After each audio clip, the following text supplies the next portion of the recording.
Well, more often than not, farmers and producers across rural areas of Georgia are searching for veterinarians to help keep their livestock healthy and their operations profitable. Recently, Kenny Burgamy spent some time with one USDA animal doctor that believes educating young people about the rewarding career of veterinary science can pay off for farmers and the students. In her role as veterinarian with the USDA Animal Plant and Health Inspection Services, Joanna Davis spends a lot of time on the road.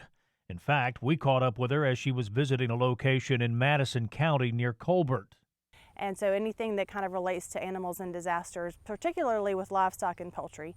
There's another branch of USDA that handles companion animals too, called animal care. And so we do kind of work with the state on those types of things too, but primarily from a federal standpoint, that's animal care.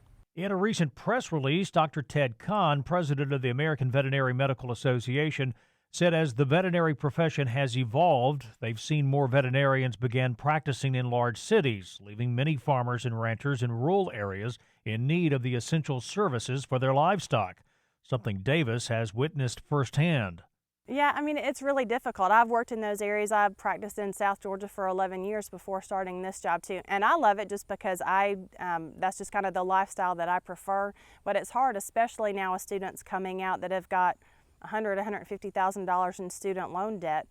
And then you've got the economics of livestock production. There's such a small profit margin, even without sick animals in livestock production, that where's the economics of that? You know, they have offered incentives. Congress has approved packages for loan repayment for veterinary students who want to go in and serve in underserved rural areas.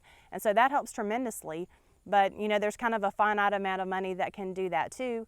And then, you know, is it enough to offset the student loan debt that they still have to repay? Because there's still a cost when they have to go out and treat an animal or work with the producer too. And then if the producer can't afford it, they're just not going to call the veterinarian. With the demand of more veterinarian services in underserved areas, Davis firmly believes it's important to encourage students before middle school about the care needed for animals, both companion and those that support Georgia's #1 industry. You know, being aware of all the aspects of it, not just the, you know, I get to play with animals all day long. There's the science part of it too. It can be very challenging. There's long hours. The pay compared to other professions is not really that good at all. And so you have to really love what you're doing and understand what it is you're getting yourself into, because it's not going to be a really lavish lifestyle, but it is very rewarding because of what it is that we get to do. You build relationships with people.